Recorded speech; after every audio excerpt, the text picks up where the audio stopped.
கர்த்தருடைய பரிசுத்த நாமத்துக்கு மகிமை உண்டாவதாக. மீண்டும் உங்களை எல்லாம் சந்திக்கிறதுல மிகப்பெரிய ஒரு சந்தோஷம். அல்லேலூயா.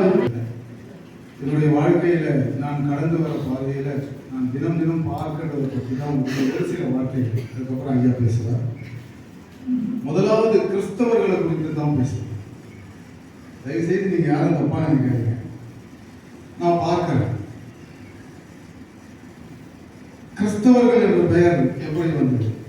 அப்போஸ்தலர் நடவடிக்கையில் பார்த்தீங்கன்னா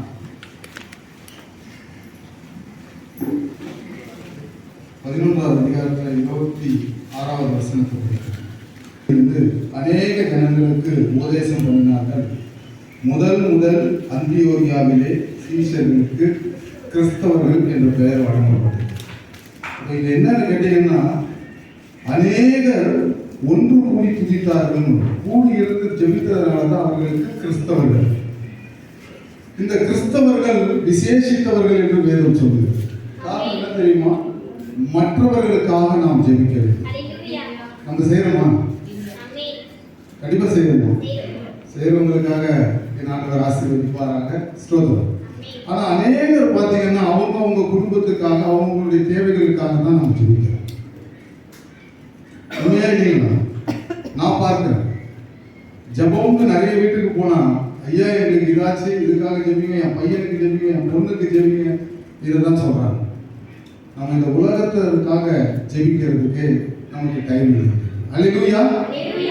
ஆனா இங்க பாத்தீங்கன்னா அதே 11:18 பாருங்க, இவைகள் அவர்கள் கேட்ட பொழுது அமர்ந்திருந்து, அப்படியானால் ஜீவனுக்கு ஏதுவான மனம் திரும்புதலை தேவன் புறஜாதியாருக்கு அருள் செய்தார் என்று சொல்லி தேவனை மகிமைப்படுத்தினார்கள்.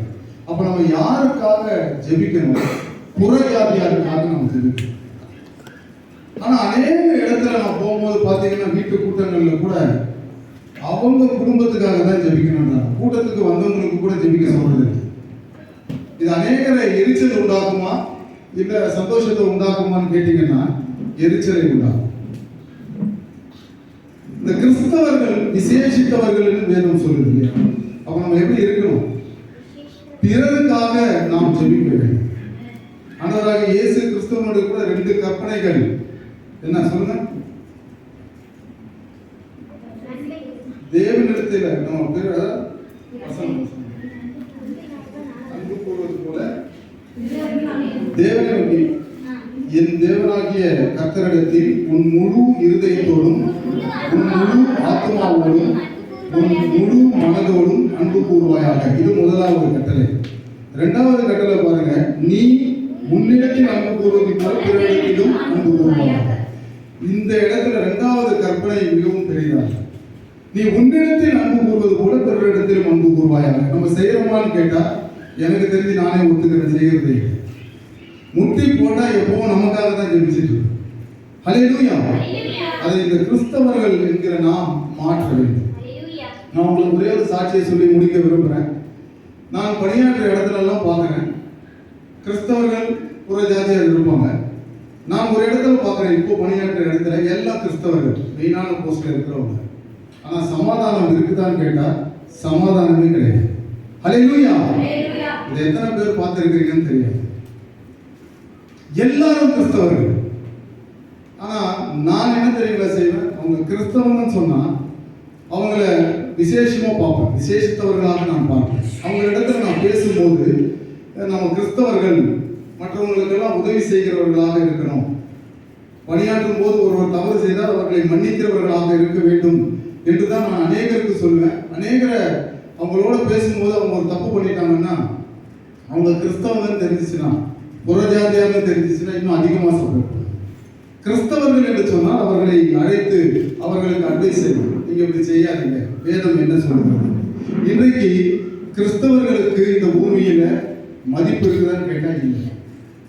இன்றைக்கு அநேக ஊழியக்காரர்கள் கூட, மிகப்பெரிய ஊழியக்காரர்கள் கூட எழுப்பி இன்றைக்கு ஆஃப்டர் கோவிடுக்கு அப்புறம் பார்த்தீங்கன்னா நிறைய பேர் காணாமல் போயிட்டு இருக்காங்க.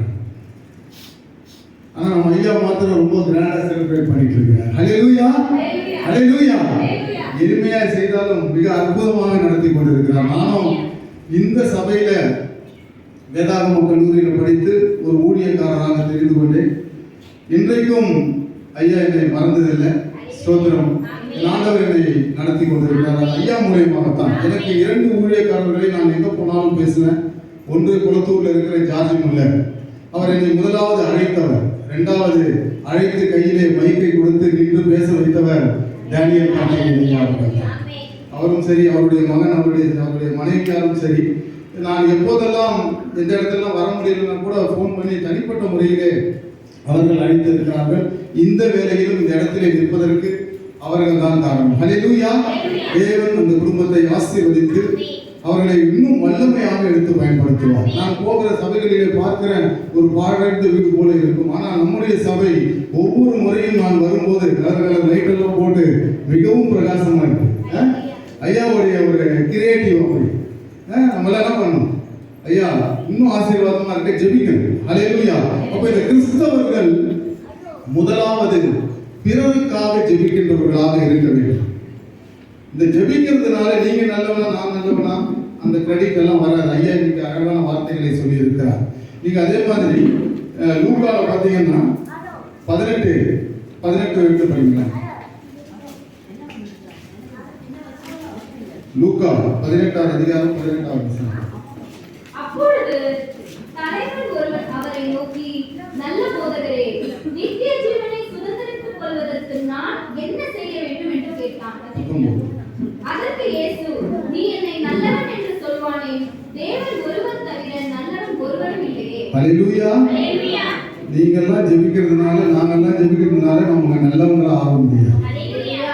தேவன் ஒருவனை தவிர நல்லவன் ஒருவனும் இல்லை இந்த பூமியில். ஆமென். ஹல்லேலூயா. ஹல்லேலூயா. ஹல்லேலூயா. ஹல்லேலூயா. நம்ம கிறிஸ்தவர்களாகிய நாம் ஒன்று கூடி பிறருக்காக ஜெபிக்கின்றவர்களாக இருக்கிறோம். ஆமென். நம்முடைய குடும்பத்துக்காக இல்லை. அதனால நம்ம ஊழியக்காரருக்கு ஜெபம் பண்ண விட்டு போறோம். சபைக்காக நாம் ஜெபிக்க வேண்டும். அப்ப இந்த கிறிஸ்தவர்களுக்கு ஒரு பெரிய ஸ்லாக்கியம் என்ன தெரியுமா? ஒன்று கூடி துதிக்க வேண்டும். முதலாவது அவர்கள் கிறிஸ்தவர்கள். ஹல்லேலூயா. இதெல்லாம் செய்வீங்களா? ஹல்லேலூயா. இந்த கிறிஸ்தவர்கள் இரண்டாவது பிறருக்காக ஜெபிக்க வேண்டும். இன்றைக்கு அநேக இடங்களில் போர் நடக்குது. அங்க இருக்கிற சிறு பிள்ளைகள், கர்ப்பிணி பெண்கள், வயதானவர்கள், இவர்களுக்காக நாம் ஜெபிக்க வேண்டும். முட்டி போட்டாலே நம்ம குடும்பத்தையே வச்சு ஜெபிச்சிட்டு இருக்கிறோம். ஹல்லேலூயா. ஹல்லேலூயா. என்னுடைய மருத்துவ கல்லூரியிலே நான் இதைத்தான் சொல்லுவேன். கிறிஸ்தவர்கள், அநேக கிறிஸ்தவர்கள், அதிலே மெயினான ஒரு பதவியில இருக்கின்றவர்கள் கிறிஸ்தவர்கள். இவர்களுக்குள்ளே ஒரு சமாதானம் இருக்குதான்னு கேட்டா இல்லை. ஒரு அன்பு இருக்குதான்னு கேட்டா இல்லை. மன்னிக்கிற குணம் இருக்குதான்னு கேட்டா இல்லை. இங்க நல்ல வெள்ளை துப்பட்டா போட்டு தலையை மூடிக்கின அல்லேலூயா பிரைஸ் எல்லாம் வெளியே போனீங்கன்னா கெட்ட வார்த்தை. ஹல்லேலூயா. நம்ம பெரிய சாதனைகள் எதுவும் படைக்க தேவையில்லை. அட்லீஸ்ட் ஆண்டவருடைய வார்த்தையை மற்றவர்களுக்கு நாம் தினமும் சொல்லுகின்றவர்களாக, கஷ்டப்படுகின்றவர்களுக்காக நாம் ஜெபிக்கின்றவர்களாக இருந்தாலே நாம் கிறிஸ்தவர்களாக இருப்போம். ஹல்லேலூயா. ஹல்லேலூயா. ஜெபிப்பீங்களா? நான் விசுவாசிக்கிறேன். இந்த வாய்ப்பை கொடுத்த என்னுடைய ஊழியக்காரர் அவர்களுக்கும் அவர் குடும்பத்தாருக்கும் நன்றி சொல்றேன். தேவன் அவர்களை ஆசீர்வதிப்பாராக. உங்களை எல்லாம் பார்த்ததுல மிகப்பெரிய சந்தோஷம். ஹல்லேலூயா. ஆமென்.